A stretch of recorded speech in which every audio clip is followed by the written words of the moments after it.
My name is Joseph. I have two questions to ask. Why all the Muslims men are allowed to marry for 4 women? And the second one is, how can you prove that Jesus was not crucified? Brother, there's two questions. Brother, are you a Christian? I am. Brother, there's two questions.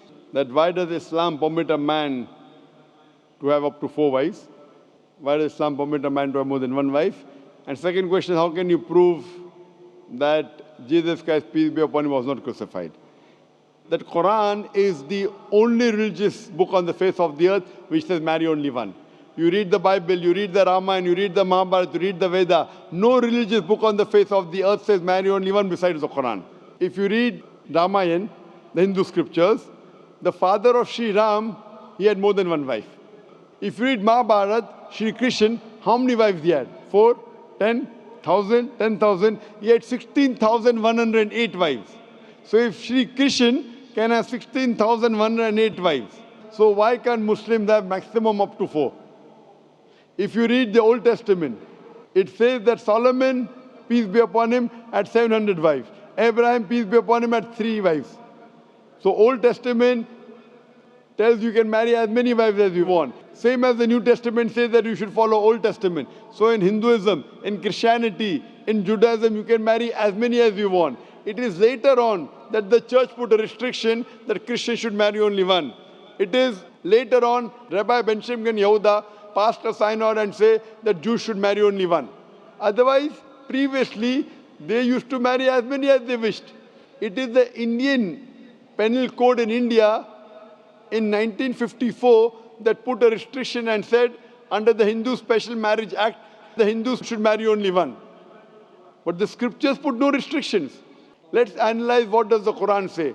Quran says in Surah Nisa chapter 4 verse number 3, marry women of your choice in 2s, 3s or 4s, but if you can't do justice, marry only one. This statement, if you can't do justice, marry only one, is only given in the Quran and no other religious scriptures. Let us analyze why does Quran give permission for the Muslim men to marry more than one woman, maximum 4. The reason is that by nature, male and female are born in equal proportion.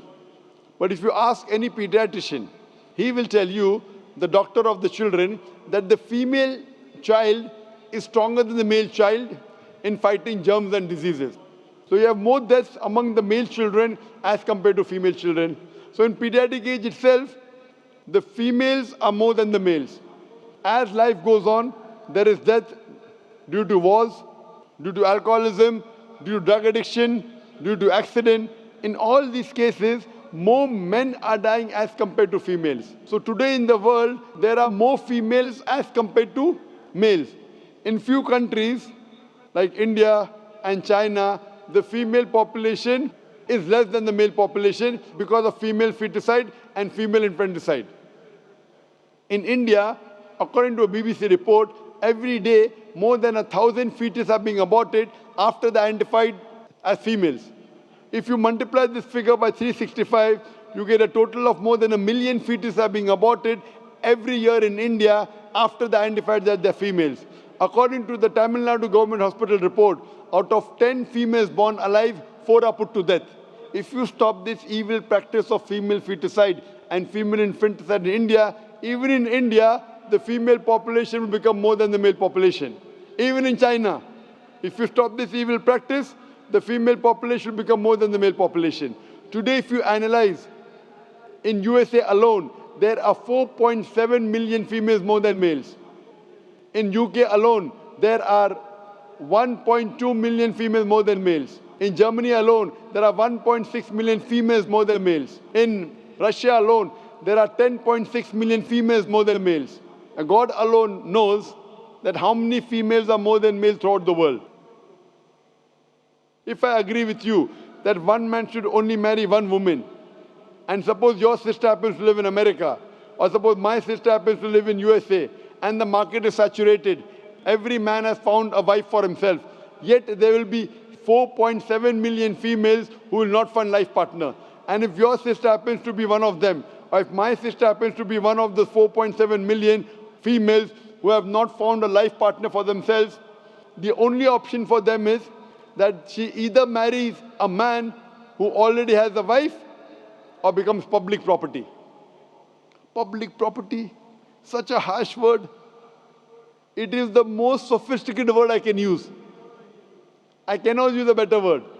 You know, in America, today the statistics tell us, on average, a man has 8 different sexual partners before he settles down with one.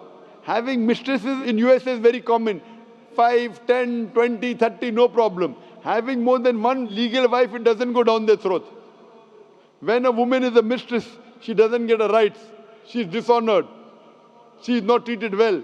In Islam, when a woman becomes the second wife, she gets the honor, she gets the right, she's treated well.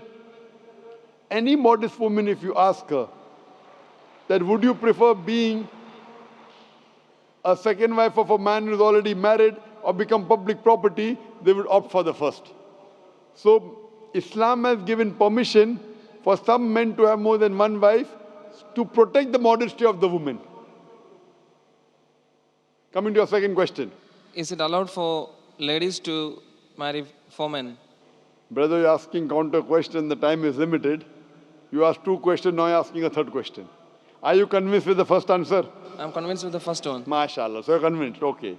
The brother asked that, is a woman allowed to have more than one husband? If you do that, this problem will be exaggerated more. I mean in Muslims, in Muslims. As it is, women are more than men. If women marry more than one husband, the problem will be exaggerated. Point number 1. Point number 2, if a man has more than one wife and if the child is born, you can easily identify who is the father, who is the mother. If a woman has more than one husband and the child is born... But DNA is still allowed. Brother, let me finish the answer, na? You asked the question, was I interfering? Was I interrupting? Yes or no? No. No. So why are you interrupting? After I finish, you can ask, na? I'm a medical doctor. Are you a medical doctor? No. I'm a medical doctor. I know about DNA testing. I'll come to it. Once, if a woman has more than one husband, 2 husbands, and if a child is born, and if he goes to admit in the school, and if the question, who's your father, she'll have to give 2 names. You're talking about DNA testing. I know about it. DNA testing is recent. Was DNA testing there 50 years back? Was it there? No. It's a new recent discovery, yet it's not 100%. Even if I agree it's 100%, it is now, it wasn't there before. Islam is there since time immemorial. And this is not the only reason. Even if I agree tomorrow it becomes 100% perfect, this is not the only reason. Today science tells us that man is more polygamous in nature as compared to the female. Today science tells us that during menstrual cycle, the female undergoes certain psychological changes. It's not possible for her to do the role of multiple wives. But a man doesn't undergo these changes. It's possible for him to do a role of multiple husbands.